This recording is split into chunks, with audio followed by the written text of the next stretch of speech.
অর্জন করে। সাকিব তো আর বাংলাদেশ রাষ্ট্রের জন্য কিছু বয়ে আনে নাই, সাকিব নিজে অনেক কিছু অর্জন করেছে। সাকিব আল হাসান আলোচনায় একটা মামলা কাণ্ডে সম্প্রতি সাকিব আল হাসানের বিরুদ্ধে একটা হত্যা মামলা করা হয়েছে।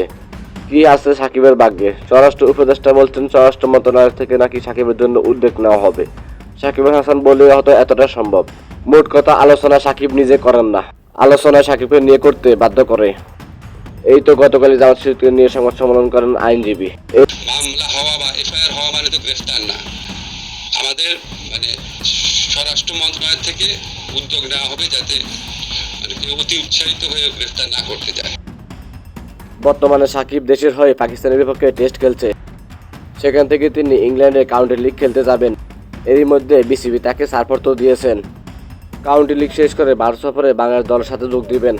ভারতের সাথে সেখানে 2টি টেস্ট ম্যাচ রয়েছে।